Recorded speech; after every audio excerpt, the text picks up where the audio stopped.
बिस्मिल्लाहिर्रहमानिर्रहीम। अस्सलाम वालेकुम नाज़रीन, आप लाइव प्रोग्राम देख रहे हैं। मैं इमरान खान हूँ। मेरे साथ शहजाद चौधरी प्रोग्राम में मौजूद है। PMLN और PTI भी ज्वाइन करेंगे, उनसे भी बात करेंगे। लेकिन पहले शहजाद चौधरी साहब, इन सारी चीज़ों को अगर आप जोड़ के देखें तो भारत, इनके ऊपर केसेस भी हैं, आज पेशी भी थी, वो बहुत ज़्यादा अग्रेसिव है। और फिर ये वाकया होना और कश्मीर में तवातर के साथ नई डेवलपमेंट्स का होना, भारत तो ऐसा लगता है कि बहुत फ्रंट फुट पे है अपने मिशन को लेकर। जी बिल्कुल, देखिए अगर इसका हम हदफ हाफिज सईद ही समझें, जो कि चूँकि वो करीबी उनकी रिहाइश का है लेकिन वे वहाँ तक पहुँच नहीं पाए, तो इसके अपने कुछ मुज़मरात हैं कि अगर वो हदफ थे तो इस किस्म का हमला क्यों किया गया, यानी ऐसा हमला जो कि उससे शॉर्ट ही, अपने हदफ से शॉर्ट ही वक़ू पज़ीर हुआ और उसका असर जो था वो ना हो पाया या वो रिज़ल्ट ना हासिल कर पाए, तो फिर इसका मकसद क्या था? पहला सवाल तो ये एक हम छोड़े जाते हैं। लेकिन जो दूसरी बात है, 3-4 चीज़ें हो रही हैं इस वक्त, जैसा आपने जिक्र भी किया। एक तो कश्मीर के मामलात अंदरूनी मामलात हैं, फिर 24 तारीख को यानी कल के दिन में एक दिल्ली के अंदर एक कश्मीर के ऊपर कॉन्फ्रेंस है। इस वाक़े के बाद सामने फिर से खड़ा करके उसको वजह बना के कश्मीर के जो लीडर्स आ रहे हैं या अपना कोई ऐसा बयानिया तरतीब दिया जाए जिससे कि ये वाज़ेह किया जाए कि पाकिस्तान ने अभी तक पे वो कुछ नहीं किया जो कि भारत चाहता है। दूसरा, 2 जगह का और का भी हदफ है।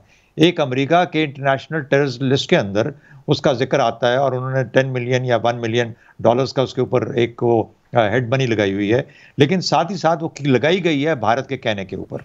अच्छा, अब अगर ये मकासद थे तो फिर आज के दिन में होने का मकसद क्या था? 2 चीजें और हो रही हैं आज के दिन में। एक तो ये कि फैटफ का इजलास चल रहा है, फैटफ पेरिस के अंदर फैटफ का इजलास चल रहा है। उसके लिए वंस अगेन आपने को, अगर दुनिया भूल भी गई थी, तो आज इस तरह के धमाके के बाद बावर करा दिया कि ये एक ऐसा एलिमेंट है जिसको दुनिया भूले ना और कम से कम फैटफ ना भूले। दूसरा, अफगानिस्तान के सदर अशरफ गनी और वाइस प्रेसिडेंट अब्दुल्ला अमेरिका जा रहे हैं, वाशिंगटन जा रहे हैं प्रेसिडेंट बाइडेन से मिलने के लिए। क्या ये भी पैगाम है उनके लिए, शायद आज ही के दिन में या कल के दिन में, जिसके अंदर की ये कोशिश है कि ये 7 पैगाम लेते जाएं कि का मामला अभी तक पड़ा हुआ है? तो जब ये जाएंगे तो क्या रीइंफोर्स करेंगे उस बयानिए को जो कि पाकिस्तान के खिलाफ अफगानिस्तान से तबातर के साथ निकलता आ रहा है? तो मुझे ही लगता है कि 3-4 इसके मुख्तलिफ जो होते हैं, जब इसको एनालाइज करते हैं, ये सिर्फ और सिर्फ अगर को ही निशाना बनाना होता तो इस किस्म का हमला ना किया जाता। इस किस्म का हमला सिर्फ ये बताने के लिए किया गया कि दुनिया में बावर कराने के लिए कि के ऊपर अभी जो इशू है वो ओपन है और पाकिस्तान की जिम्मेदारी उसके ऊपर अभी भी बनती है। तो ये अब पाकिस्तान उसको कैसे मैनेज करेगा, हमारे पास जवाबात हर चीज़ के हैं, लेकिन बाहर सूरत इंडिया की तरफ से या किसी जिसने भी हमला किया, मेरी नज़र में इसके ये 3-4 मुख्तलिफ जो होते हैं जिसमें इसका असर आ रहा है। देखिए, आसान टारगेट तो है नहीं, उनका अपना सिक्योरिटी का उनका एक है, वो कोशिश करते हैं मैक्सिमम उसको जो किया जा सके। उसके अलावा स्टेट भी ये समझती है पाकिस्तान की कि भारत एक एडवेंचर कर सकता है जिस तरह अमेरिका ने किया था, और भारत की ये ख्वाहिश भी है। तो हमें तो ऐसा लग रहा था कि शायद टारगेट अचीव नहीं हुआ, लेकिन आपने जो टारगेट्स बताए थे वो साथ जुड़े हुए जरूर हैं लेकिन साहब नहीं है। एग्जैक्टली मैं यही बताना चाह रहा हूं कि तक पहुंचना तो पहुंच तो कोई नहीं सके। इस किस्म का हमला अगर किसी को हदफ बना के करना था तो तरीका नहीं है करने का, किसी को हदफ बनाने का। जो करना चाहते हैं उनके लिए रास्ते मुख्तलिफ होते हैं, मुख्तलिफ तरीके होते हैं। मुझे यूँ लगा कि जैसे इसका जो मकसद है वो ज़्यादा जनरलाइज्ड है, ज़्यादा ब्रॉड है और कम से कम 3-4 जगहों पे इसका पैगाम लेके ये लोग गए हैं। तो ये इसलिए मुझे ये वो पॉइंटेड टारगेट जो ये नज़र दिखाना चाहते हैं वो नहीं था। It is not something that is gone और है या गलत हो गया काम, ये वो नहीं है। मकसद ही गालिबन ये 3-4 जगहों पे पैगाम पहुंचाना था। हाँ, अगर उसके अंदर कुछ मिल जाता तो वो एडिशनल बोनस होता, लेकिन आपको पता है कि जो है वो जाहिर है कि उन तक पहुंच इतनी आसान नहीं है। जी कैसर शेख साहब, ये तो फिर बड़ा सीरियस इशू है और आजकल कंसर्न शो किया जा रहा है पाकिस्तान के प्राइम मिनिस्टर की सिक्योरिटी के हवाले से, और ये खबरें बार बार आ रही हैं कि अपने हार्ड स्टांस की वजह से जो अमेरिका के खिलाफ उन्होंने ले लिया है, उन्होंने अपने आप को बहुत खतरे में डाला है। तो हम दोबारा एक ऐसी सिचुएशन में जाते हुए दिखाई दे रहे हैं जिसमें से हम बहुत मुश्किल से निकले थे, और अपने आप को इससे दूर कैसे रखा जा सकता है इस किस्म की तमाम चीज़ों से? हाँ, इमरान खान, ये आप दुरुस्त कह रहे हैं कि ये बड़ा सेंसिटिव इशू है। जो कुछ इमरान खान साहब ने कह दिया बड़ा बोल्डली कि हम अमेरिका को अड्डे नहीं देंगे, तो इसीलिए तो मैं बार बार हर अपने प्रोग्राम में यही कह रहा हूँ कि इसमें तो पूरी पार्लियामेंट के पास ये रखें। देखिए, वो जिम्मेदारी जो है पूरा मुल्क ले सकता है, ये इतनी बड़ी जिम्मेदारी है इस वक्त, ये इतना सेंसिटिव इशू है। आपको याद होगा कि एक वक्त में हमारे फौजी हुक्मरान को टेलीफोन आया था कि हम आपको पत्थर के दौर में पहुंचा देंगे, तो फौरी तौर पे हमने एक्शन ले लिया। तो ये चीज़ें जो है, इसी तरह इमरान खान, सर, डिक्टेटर तो कमज़ोर होता है ना सर, उनके साथ हूँ। पार्लियामान तो पूरे मुल्क की आवाज़ होती है, डिक्टेटर तो कमज़ोर होता है। तो यही तो मैं कह रहा हूँ कि सारी जिम्मेदारी, ये भी तो अभी इन्होंने डिक्टेटरशिप वाली बात की है ना।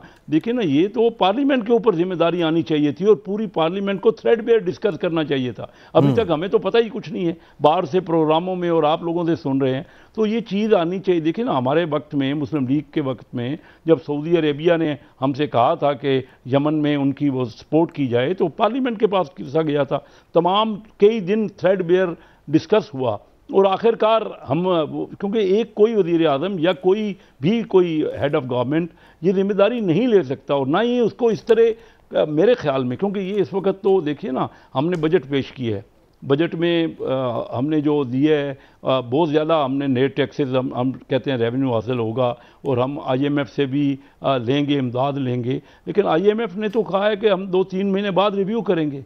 फिर FATF की पाकिस्तान ने बल्कि ऑफर भी दे दिया कि 2 महीने के बाद अब रिव्यू कर लें। तो मतलब जी करें, बेशक हम तो कह रहे हैं, लेकिन जब तक हम उनकी ये जो बजट आया है ना, हमने ये समझ के किया है कि वो रिव्यू करके हमें परमिशन देंगे और हमारे साथ होंगे, इसीलिए हमने इतने वाफिर मकदार में फंड जो है वो हमने जो है रखे हैं डेवलपमेंट के लिए भी। तो अब देखिए ना, एक तरफ तो अमेरिका और इंडिया का गठजोड़ है, और दूसरी तरफ ये अफ़गानिस्तान में भी जो हुकूमत है वो अमेरिका के साथ है। हमने अपना डिफेंस बजट कम कर दिया है। मुझे बताइए कि हमारा डिफेंस बजट जो है $10 अरब से $9 अरब हो गया इस बजट में, जो हमने देखा है, और इंडिया का बजट बढ़ रहा है, वो $70 अरब हो गया। हमारे वक्त में, मुस्लिम लीग के वक्त में, इंडिया $65 अरब था और हम $10 अरब से डिफेंस बजट, तो 6.5 गुना था। आज वो 7.5 गुना हो गए हैं। तो अभी बताइए कि इन हालात में हमें तो चाहिए कि इसको हमें बड़ा थ्रेट है, क्योंकि हर जगह हमारे दोनों तरफ हमारे मुखालफे, अगर हमने इस तरह का स्टैंड लेना है, और जो कुछ अफ़गानिस्तान में जो हालात बन रहे हैं उसमें तो अभी मौजूदा हुकूमत अब्दुल्ला और अशरफ गनी साहब वहाँ पे जो हैं वो तो पाकिस्तान के बड़ी मुखालफत कर रहे हैं। तो अगर दोनों तरफ हमारे दुश्मन या मुखालिफ होंगे और फिर हम अपना डिफेंस बजट कम कर रहे हैं और हम एक तरफ हम तवक्को कर रहे हैं कि FATF से हट जाएंगे, ये सारे मामलात को अल्लाह करे ठीक ठाक हो जाए, या जिस तरह हमें कोई यकीन दहानियाँ कराई जा रही हैं उस पर अमल हो। लेकिन ये तमाम चीज़ें किसी एक शख्स को भी, फॉरेन मिनिस्टर हों या प्राइम मिनिस्टर हों, उनको सबसे मशवरा करके अनाउंस करना चाहिए। बिल्कुल वो शहजाद चौधरी साहब, आप क्या कहते हैं? मैं समझता हूँ कि हमें इन हालात में अड्डे जी शहजाद चौधरी साहब, आप क्या समझते हैं कि पार्लियामान का रोल इंपॉर्टेंट तो हो सकता है, लेकिन मामला इतना आसान है कि अगर इस वक्त अमेरिका के साथ खड़े होते हैं तो उसका अलग नुकसान है, उससे दूर खड़े होते हैं तो उसका अलग नुकसान है। आपको दो में से एक नुकसान चूज करना है, ऐसा लगता है। मेरा ख्याल है कि देखिए, जब भी कोई भी गवर्नमेंट पार्लियामेंट के पास जाती है तो उसका जो बोझ होता है वो फिर शेयर हो जाता है, वो हल्का हो जाता है, क्योंकि पार्लियामेंट वो बोझ उठा लेती है, जो गवर्नमेंट को अकेले बोझ नहीं उठाना पड़ता। हालांकि जिम्मेदारी किसी भी सिटिंग गवर्नमेंट की होती है कि फॉरेन पॉलिसी हो या कोई इस किस्म के जो डिसीजंस होते हैं, उसकी जिम्मेदारी वो जो सिटिंग गवर्नमेंट होती है उसके ऊपर होती है। फॉरेन पॉलिसी पे एक ब्रीफिंग दी जा सकती है पार्लियामेंट के अंदर, और फिर पार्लियामेंट अपनी रेजोल्यूशन दे सकती है उसके ऊपर कि वो एग्री करती है, डिसएग्री करती है, पॉलिसी में इनपुट देती है। यही मकसद होता है पार्लियामेंट का। जब यमन का मामला हुआ तो इतना गंभीर और इतना क्या कहना चाहिए क्रिटिकल मामला था कि उसमें सिर्फ नवाज शरीफ साहब खास तौर पे अपने उन तल्लुकात की वजह से जो कि उनके सऊदी अरेबिया के साथ थे और बहुत करीबी थे और पाकिस्तान के करीबी तल्लुकात थे, उन्होंने ये बोझ जो था अपने ऊपर लेने की बजाय पार्लियामेंट को दे दिया। अगर इमरान खान साहब चाहें और चाह सकते हैं तो आज भी ये काम हो सकता है। देखिए अभी तो शुरुआत है, ये प्रेशर कहां तक जाता है, कहां पहुंचेगा, और हो सकता है कि इस गवर्नमेंट को भी आके पार्लियामेंट के ऊपर शेयर करना पड़े और ये बोझ उन पे डालना पड़े कि आप मेरे साथ खड़े हो जाइए। Let there be a consensus in the parliament के जी हम अमेरिका को बेसिस नहीं देंगे और ये हमारी पॉलिसी है। मेरे ख्याल में जिसके ऊपर तकरीबन एक पॉलिटिकल पार्टीज के थ्रू कंसेंसस है। अच्छा, मैं शहजाद साहब आपसे अगर एक चीज पूछूं अगर आपसे, ये सवाल तो उठाया जा रहा है कि पाकिस्तान अमेरिका को अड्डे देगा या नहीं, लेकिन तीनों मेरे पास एक इंफॉर्मेशन आई, उसमें यह है कि अमेरिका ने अभी तक बराह रास्त अड्डे मांगे ही नहीं हैं। हम तो नहीं दे रहे, वो तो एक अलग बात है, उन्होंने अभी तक बराह रास्त पाकिस्तान से अड्डे मांगे ही नहीं हैं, वो सिर्फ चेक कर रहे हैं पाकिस्तान को। अब जब मांगे ही नहीं है तो पार्लियामेंट में डिबेट क्यों हो उस पर? जी एग्जैक्टली, ये आपकी बात थी, ये खबर भी थी इसके ऊपर जिसमें ये जिक्र किया गया कि हम अड्डों में इंटरेस्टेड हैं, लेकिन उन्होंने ये नहीं कहा कि हम पाकिस्तान के साथ अड्डों में इंटरेस्टेड हैं। लेकिन उनका जो एनएसए था, जब उसकी हमारी नेशनल सिक्योरिटी एडवाइजर से मीटिंग हुई तो उसने कहा कि बड़ी पॉजिटिव डिस्कशन रही। अब पॉजिटिव डिस्कशन अड्डों के हिसाब से रही और मामलात के हिसाब से रही, के सपोर्ट के हिसाब से रही कि आपके विड्रॉल में सपोर्ट, इसकी क्लैरिफिकेशन ना हमारी एनएसए ने दी ना उनके एनएसए ने दी। अच्छा देखिए, कोई भी हुकूमत किसी भी शक्ल में, हालांकि पाकिस्तान ने तो कह दिया कि हम अड्डे नहीं देंगे, लेकिन कुछ चीज़ें ऐसी होती हैं जो कि आपके दिमाग में हों भी तो आप उनको डिक्लेयर नहीं करते, बल्कि उसको प्ले करते हैं इंटरनेशनल रिलेशनशिप्स के अंदर, आप रोके रखते हैं और आप आहिस्ता आहिस्ता देखते हैं कि किस तरफ बात जा रही है। मिसाल के तौर पे अगर हमारे अड्डों के ऊपर जरूरत कभी जोर पड़ता ही ना और वो जाके ताजिकिस्तान से ले लेते, वो किर्गिस्तान से ले लेते, तो पाकिस्तान पे ये सवाल आता ही ना, पाकिस्तान को इतना बांगे दोहल जाके ये कहने की जरूरत नहीं कि हम अड्डे नहीं देंगे। आपसे मांगा ही नहीं किसी ने, तो आपको देने की क्या जरूरत है? आप क्यों बुरे बनते हैं किसी की नजर में, बजाय जब तक कि कोई आपसे ये सवाल ना करे। तो मेरा अपना ख्याल ये है कि ये चीजें ऐसी होती हैं जिनके ऊपर के थोड़ा सा हौसला, थोड़ा सा सोच विचार, थोड़ी समझ रखनी चाहिए। लेकिन जब इस तरह की चीजों का सवाल, सर ऐसी चीजों का जब सवाल सामने आ जाए, पाकिस्तान में अपोजिशन और मीडिया के हलके ये कहना शुरू हो जाएं कि अड्डे दे दिए गए हैं, न्यूयॉर्क टाइम की खबरों के ऊपर तबसरे पाकिस्तान में ऐसे हों कि जैसे अड्डे दे दिए गए हैं, और उस खबर को आप न्यूयॉर्क टाइम की पूरा शुरू से एंड तक पढ़ लें और उसमें कहीं ना लिखा हो कि अड्डे दे दिए गए हैं, लेकिन आप उसका उर्दू तर्जमा पाकिस्तान में ऐसे करें कि अड्डे दे दिए गए हैं, तो इसकी एक बड़ी पॉलिटिकल कीमत होती है पाकिस्तान जैसे मुल्क में। और फिर सवाल सामने आए तो प्राइम मिनिस्टर को जवाब तो देना पड़ेगा। सर ब्रेक के बाद बात करते हैं, तो एक ब्रेक लेने वापस आ रहे हैं, अभी आते हैं। वेलकम बैक नाजरीन, हमारे साथ अभी हुकूमत की जानिब से एजाज चौधरी साहब मौजूद हैं, सेनेटर एजाज चौधरी पाकिस्तान तहरीक इंसाफ से। मैं चाह रहा हूं कि उनसे मैं राय लूं क्योंकि यहाँ करीबी उनकी भी रिहाइश गाह है और वो इस सारे एरिया को और इस सारे सिनेरियो को समझते हैं।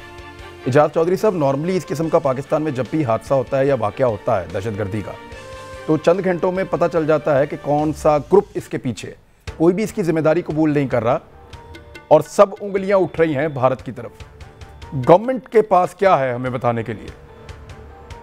बहुत शुक्रिया इमरान भाई। असल में आप देख रहे हैं कि एक अरसा दराज से भारत जो है ना, वो बहुत ज्यादा आलमी दबाव के तहत चला गया है, और आलमी दबाव के अलावा उसको अपने पूरे यानी अपने अवाम का भी शदीद तरीन दबाव है, और उसका ये हमेशा से एक खासा रहा है कि जब वो बैनुल-अक़वामी या अपने यानी मुल्की अवाम के दबाव के तहत आए तो वो उसको शिफ्ट करता है किसी न किसी तरीके से। चुनांचे मैं समझता हूँ कि ये उसी का किया धरा है, और इसके पस मंजर में अगर आप देखें तो जो 4 जुलाई को फौरी तौर पे अमरीकी अफवाज जो हैं, मैं समझता हूँ अबंडन करके जा रही हैं, और ये एक एक्शन रिप्ले हो रहा है, और तहरीक इंसाफ के सरबराह और वजीर आजम जो हैं मुतनब्बे कर रहे हैं एक लंबे अरसे से कि ये इस तरह छोड़ के यकलख्त न जाएं, यहाँ पर कोई अरेंजमेंट करके जाएं। यानी ये अमेरिका का ऐसा तरीकाकार है कि उसने आधी दुनिया अपने इस तरीके की वजह से तबाह बर्बाद कर दी है कि जब वो आता है तो पूरे लाओ लश्कर के साथ जाता है। अब शिकस्त खाई है तो इस तरह पाँव जो है सर पे रख लिए हैं और यहाँ से भाग गया है, और आपने उसका यानी अफगानिस्तान का भी एक जो फॉल बैक है वो भी आपके सामने है, और इसमें मौका है भारत को इंट्रीग करने का। और जो उन्होंने असल में इसका जो स्पॉट है ना, वह एक जय्यद आलिम दीन है और बड़ी काबिल एहतराम शख्सियत है। मैं बहुत खुले अंदाज में आपकी खिदमत में अर्ज कर रहा हूँ। और उनकी रहायशगाह के कुर्ब में उन्होंने एक दहशत फैलाने के लिए इसे खड़ा किया। और ये जाहिर है कि अगर भारत ना हो तो कोई और मेरी समझ में नहीं आता, इसलिए कि अगर कोई और ग्रोह होता तो अब तक इसका क्लेम कर चुका होता, सच्चा या झूठा। और वो ये नहीं कर रहा कोई, इसलिए सारी तवज्जो और जो इशारे हैं वो उसी तरफ जाते हैं। अलबत्ता मेरा ख्याल है हमें इसमें 48 घंटे लगेंगे कि इसकी तय तक हम पहुंच जाएं, क्योंकि गाड़ी जो है उसके कुछ वेयर अबाउट ट्रेस हो गए हैं और अगली चीजें जो हैं वो उसके मराहिल के अंदर है। उम्मीद है सेफ सिटी से भी आपको मदद मिल जाएगी। जी जी इंशाअल्लाह ताला, और पता चल जाएगा। लेकिन हमें अपने दुश्मन से होशियार रहना चाहिए। मैं ये समझता हूँ कि जितनी बड़ी बदअमनी अफगानिस्तान के अंदर इस वक्त है, और इसलिए कि बाज जगहों पे तालिबान ने जाके सरकारी जो फौजें हैं उनको कैप्चर भी कर लिया था, लेकिन उनमें से 3 ऐसे शहर हैं जिन्होंने सरकारी फौजों ने फिर रिकैप्चर कर लिया, यानी काबिल इंतजामिया की फौज। वो नया आर्मी चीफ आने के बाद और कुछ थोड़ी सी जो उनकी एडमिनिस्ट्रेशन तब्दील हुई है, वहां थोड़ा बहुत ऑक्सीजन मिला है। लेकिन आज उन्होंने ताजिकिस्तान का बॉर्डर, ताजिकिस्तान के बॉर्डर पे उन्होंने अफगान फोर्सेस को भगा के ताजिकिस्तान भेज दिया है और वो सारा एरिया भी उन्होंने आज कंट्रोल कर लिया है तालिबान ने। यहाँ यानी शुमाल की तरफ जो है दूर तक उनका नॉन पश्तून एरियाज के अंदर जो है ना जी, वो एक किस्म का कंट्रोल होता चला जा रहा है। तो मैं ये समझता हूँ कि उस पस मंजर को भी ज़हन में रखना चाहिए पाकिस्तानियों को। और जो पॉलिसी इमरान खान ने इख्तियार की है और बड़ी वाज़ेह तौर पे उनका ये कोई कम अज कम, मैं अगर सही आपको कहूँ तो मैं 16 बरस से उनका एक मौक़िफ़ सुन रहा हूँ और दुनिया सुन रही है कि हमें किसी की जंग में नहीं कूदना चाहिए और अमेरिका किसी सूरत में भी हमारी सरजमीन इस्तेमाल न करे, इसलिए कि उसका सारा फॉल बैक जो है वो पाकिस्तान के ऊपर होता है और पाकिस्तान को शदीद नुकसानात से गुजरना पड़ा है 2 हिस्सों में। पहली जो अफगान जद्दोजहद शुरू हुई थी उसमें भी, और जब दूसरा 9/11 के बाद की सूरत हाल में भी। इसलिए मैं समझता हूँ कि भारत से होशियार रहना बहुत जरूरी है। कश्मीर के अंदर भी जो एक जालसाजों की एक डेवलपमेंट आप कह रहे हैं, मैंने कोई लफ्ज गलत इस्तेमाल नहीं किया, सोच समझ के किया है। उन्होंने उन लोगों को बुलाया जो हमेशा से यानी दिल्ली के करीबी लोग रहे हैं। वो 5 अगस्त के इकदाम से बहुत दिल बर्दाश्ता तो हैं, लेकिन बहरहाल उनको दोबारा जो जमा किया गया तो उन्हीं लोगों को जमा किया गया, वही कठपुतली लोग हैं। एग्जैक्टली हाँ, इसलिए मतलब हमें उससे भी होशियार रहना चाहिए कि भारत कुछ काम भी कर सकता है, अपने पेट में भी छुरा घोंप सकता है दुनिया की तवज्जो हासिल करने के लिए। ठीक, बहुत शुक्रिया एजाज चौधरी साहब आपका। लेकिन एक सवाल आया था, हमें ज्वाइन करना था मोहतरमा आलिया हमजा साहिबा ने, वो आ गई हैं। उस सवाल मैं उनके सामने रखता हूं ताकि फिर बाकी मेहमान उसके ऊपर तबसरा भी कर लेंगे। आलिया हमजा साहिबा, इमरान खान साहब को ये जो इतना बड़ा बोझ उन्होंने उठाया है, आज सारे हल्के ये कह रहे हैं कि उन्होंने अपनी जान को ख़तरे में डाल लिया है और अपने आप को ख़तरे में डाल लिया है अमेरिका के साथ इस किस्म का फड्डा लेकर। क्या ये बेहतर नहीं होता कि पूरी पार्लियामान में इमरान खान साहब इस मामले को रखें, तमाम लोगों का मौक़िफ़ भी कौम को पता चल जाए कि कौन अमेरिका के बारे में और पाकिस्तान के बारे में क्या सोचता है, और इसका बोझ भी सब मिलकर उठाएं ताकि पता चले कि ये पाकिस्तान की पॉलिसी है, कोई एक आदमी का मसला नहीं है। जी आलिया हमजा साहिबा। थैंक यू इमरान साहब, और once again I am extremely sorry कि सेशन चल रहा था और सेशन के अंदर से निकल कर आना पड़ा और ये कंटिन्यू रहेगा रात तक। आई एम एक्सट्रीमली सॉरी कि आप नो प्रॉब्लम। हाँ जी, सबसे पहले तो आपने ये बात की सबसे पहले तो आपने ये जो बात की है, मैं आपको ये बता दूं कि खान साहब की तो सारी जिंदगी इसी तरह के रिस्क लेते हुए गुजरी है, लेकिन मुझे अपने लीडर पर फख्र है और मुझे ये फख्र है कि मैं उस लीडर को फॉलो कर रही हूं जो अमेरिका और इस्राइल की आंखों में आंखें डालकर बात कर सकता है, जो अमेरिका को डू मोर के जवाब में कह सकता है एब्सोल्युटली नॉट। मुझे फख्र है कि आज मेरी सरजमीन, और ये जो मुझे मतलब मैं बहुत से लोगों को इस पे ये पैगाम भी देना चाहती हूं, वो लोग जो जब सेक्रेटरी ऑफ स्टेट कॉल किया करता था तो उसकी एक कॉल पर फौजी अड्डे दे दिए जाते थे, जहां पर आप सिर्फ ये देखें कि ये कहा जाता था कि ड्रोन अटैक्स का डैमेज पाकिस्तान को होगा, तो हंसकर कह दिया जाता था कि ड्रोन अटैक्स का डैमेज हमारे लिए कोई वी डोंट बॉदर इट। या यहां पर कह दिया जाता था कि एक जिसे कह दे कि एक विजिट के ऊपर या एक थपकी के ऊपर मेरा कारगिल रखकर और मेरे जो इतने फौजी वहां पर मर जाते थे वो प्लेट में रखकर दे दिया जाता था। तो आज मैं फख्र से ये कह सकती हूं, कि पाकिस्तानी अपनी मां का सौदा डॉलर्स के बदले नहीं करते। मेरे ख्याल में पाकिस्तान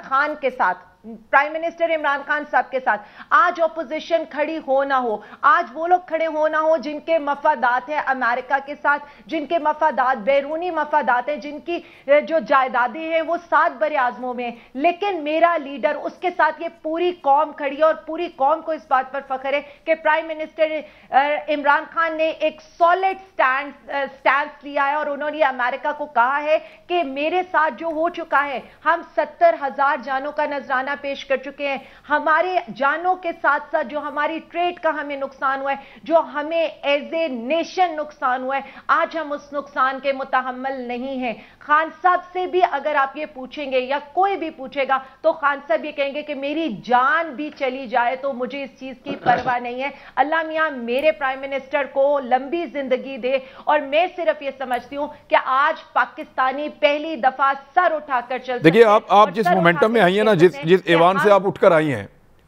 एक जज्बाती तकरीर तो आप बहुत अच्छी कर रही हैं। देखें, ये बात आपकी बिल्कुल ठीक है, लोग इसको अप्रिशिएट भी कर रहे हैं और पॉलिटिकली इमरान खान साहब को इस पे माइलेज मिलेगा भी।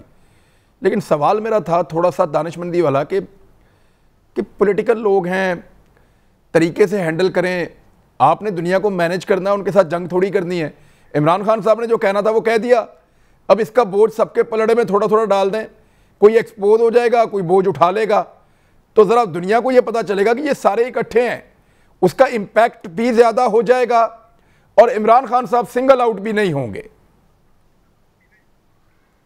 खान साहब, मेरे से ज्यादा आप इस ऑपोजिशन को भी समझते हैं और मेरे से ज्यादा आप प्राइम मिनिस्टर इमरान खान साहब को भी समझते हैं। और जब कौम किसी के साथ होती है, और दूसरी चीज है, हमें पॉलिटिकल माइलेज नहीं चाहिए। मैं ये समझती हूँ as a Pakistan Tehreek Insaf worker, as a prime minister Imran Khan साहब के फॉलोअर के, जितना मैं उनको समझती हूँ, वो जो फैसला करते हैं वो आइंदा आने वाली जनरेशन के लिए करते हैं, वो पॉलिटिकल माइलेज के लिए नहीं करते हैं। दूसरी जो ये चीज है, ये ऐवान जिस ऐवान से मैं आज उठकर आई हूं, यकीन माने मेरा एतबार तब उठ जाता है कि जब हम कश्मीर पर बात करते हैं तो वहां प्रोडक्शन ऑर्डर्स पर बात होती है। मेरा ईमान तब उठ जाता है उन लोगों से कि जब हम उनसे फेटअप के लिए कानून साजी पर बात करते हैं तो वो 37 में से 35 पॉइंट्स ले आते हैं और कहते हैं हमें एनआरओ दे दो। देखें, ये बात है मेरी मां की धरती, मां के सौदे की। देखें, आज तक इन लोगों की रियलिटी ये है कि ये धरती मां का सौदा करते आए हैं, चाहे हवाई अड्डे देने की बात हो, चाहे कारगिल की जंग की बात हो, चाहे डॉन लीक्स की बात हो या ड्रोन अटैक्स की बात हो। ये हर दफा तो उनके आगे घुटने टेक कर आते हैं, ये हर दफा तो डू मोर करते। ठीक है, मैं आपका तकरीबन आपका जवाब में समझ आ गया है। मैं एक जी प्लीज जल्दी से बोलें। मैं अपनी मां का सौदा इनके हाथों में देने को तैयार नहीं हूं। मेरी जो लीडरशिप है, I feel proud of it. Every खुददार Pakistani feels proud of prime minister. ठीक है जी, आपका स्टेटमेंट है। मैं जरा थोड़ा शहजाद चौधरी साहब ने आपके आने से पहले एक बात की थी। शहजाद चौधरी साहब, ये है माइंडसेट और गवर्नमेंट जो है वो इस तरीके से चीजों को सोच रही है। व्हाट्सअप सर, अब क्या करें? हाँ, देखिए, एक तो मैं आलिया साहिबा का बहुत मदाह हूँ, इनकी क्लैरिटी का, जिस तरीके से ये अपनी पार्टी का दिफा करती हैं पार्लियामेंट में। I have seen her as a very impressive parliamentarian. बहुत थोड़े वक्त करे कि ये इंशाल्लाह बहुत थोड़े वक्त में ना इंशाल्लाह she will I think go miles in her field, chosen field जो इनकी है। बहुत अच्छी बात है। थोड़ी सी थोड़ा सा उम्र का, कुछ तजर्बे का हल्का सा एक थोड़ा सा बीच में डालना चाहता हूँ तड़का।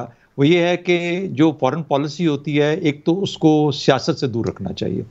दूसरी बात यह है कि फॉरेन पॉलिसी को जज्बात से भी दूर रखना चाहिए। तीसरी बात यह है कि फॉरेन पॉलिसी रियासत की 85% है, गवर्नमेंट की 10% है और अवाम के सेंटिमेंट की 5% है, क्योंकि ये बहुत ही कट एंड ड्राइड किस्म के मामलात होते हैं रियासतों के बीच में। ये इमरान खान साहब ने बड़ा अच्छा वो एक पॉइंट लिया, लेकिन एक और इमरान खान साहब जो हमारे साथ बैठे हैं, इन्होंने बड़ा अच्छा पॉइंट रेज किया कि सर ये तो पिछले हमने जितना कुछ पढ़ा उसमें किसी ने आपसे मांगा ही नहीं यहाँ पे बेसिस के बारे में। लेकिन जिस तरह हम कह रहे थे कि सियासी तौर पर हमारे यहाँ इसकी इतनी बड़ी कीमत है कि जब सियासत ऑपोजिशन पार्टीज हों या कोई और मीडिया के अंदर आवाज़ें हों, जब वो ये आवाज़ उठाते हैं कि जी बेसिस दे दिए गए, तो फिर गालिबन गवर्नमेंट को क्लैरिटी के साथ आके वाज़े तौर पे अपनी सियासी साख बचाने के लिए ये ऐलान ऐसा करना पड़ता है, गो के सम टाइम वो यूज़फुल नहीं होता। ऐसी चीज़ों में एक टेनिस की टर्म है जिसे कहते हैं अनफोर्स्ड एरर्स। जो टेनिस खेलते हैं वो लोग समझते हैं कि अगर फोर्स्ड एरर्स हो, आपसे गलती खेल में करवाई जा रही हो, तो वो तो एक्सेप्टेबल है। कई ऐसी गलतियां होती हैं जो अनफोर्स्ड एरर्स के अंदर आती हैं। तो जब आप अनफोर्स्ड एरर्स में घुस रहे हैं, चाहे वो अपोजिशन के प्रेशर में आ रहे हैं, चाहे पॉपुलिस्ट पॉलिटिक्स के प्रेशर में आ रहे हैं, चाहे आप अपने आप को जो भी आपका एक इमेज है उसको बरकरार रखने के लिए कह रहे हैं, लेकिन इसमें कोई शक नहीं कि इमरान खान साहब ने हमेशा से ये कहा है कि ड्रोन नहीं उड़ेंगे, ये हमेशा ये कहा है। That's a very fine policy और उन्होंने बड़ा क्लियरली इनंसिएट किया। लेकिन मेरा ख्याल है कि ऐसे वक्त में जब हम कह रहे थे कि जब जिस तरह शेख साहब ने जिक्र किया है उसका कि अगर ये पार्लियामेंट में ले आएंगे तो ये सारे का सारा बोझ इमरान खान साहब से हटके सारी पार्लियामेंट के हिस्से में आ जाएगा। और अच्छी बात ये है कि क्रेडिट भी नहीं जाएगा। देखें, इसको इस तरह भी देखें कि क्रेडिट भी नहीं जाएगा, बोझ भी शिफ्ट हो जाएगा।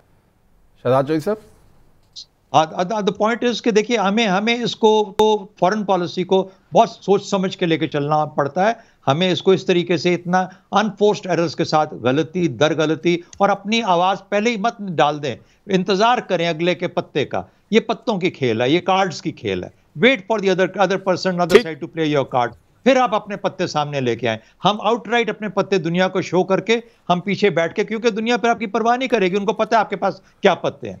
तो माइट एज वेल आपने हर चीज में से अपना फायदा हासिल करना है। आपको ने देखना है कि आपकी आइडियोलॉजी भी ठीक रहे, आपका फायदा भी आपको रियासत को पहुंचे, आपके अवाम को भी लॉन्ग टर्म फायदा पहुंचे। ये तमाम चीजों का तब होती हैं जब आप अपने पत्ते हार्ट के साथ लगा के रखें और खेलते रहें धीरे धीरे आहिस्ता आहिस्ता। देखिए अगले क्या पत्ते खेलते हैं आपके साथ, ताकि फिर उसके जवाब में आप अपने पत्ते खेल पाएं। शेख साहब, ये जो बाइडन का इमरान खान से राब्ता ना करना, ये एक सवाल की सूरत में उनके इंटरव्यू में भी सामने आया था, और इस पे अब अमेरिका में तनकीद शुरू हो जाना जो बाइडन के ऊपर कि ये क्यों इमरान खान का सामना नहीं कर रहे, उस वक्त जब अमेरिका को पाकिस्तान की बहुत सख्त जरूरत पड़ने वाली है। ये क्यों हो रहा है और इसका अंजाम क्या है? जी देखिए इमरान, ये तो सारी चीज़ें इंडिकेट करें। देखिए ना, शहजाद चौधरी साहब ने बड़ी अच्छी बात की। ये जो फॉरेन पॉलिसी है, इसको हमें बड़े ठंडे दिल से और तमाम आस्पेक्ट्स को सामने रख के करना है। जो बाइडन साहब ने अभी तक इमरान खान साहब से रब्ता नहीं किया, और वो भी हमने एक ऐसा बना दिया, हमने उसको भी इजहार कर दिया कि उन्होंने तो हमसे रब्ता ही नहीं किया। अब देखिए, ये इसका क्लियर मकसद सामने है मामला कि इंडिया और अमेरिका की बहुत गहरी आपस में उनकी अंडरस्टैंडिंग है, और ये हालात में अभी तक हमसे शायद अड्डे मांगे या नहीं मांगे, हमने पहले ये बात रिवील कर दी।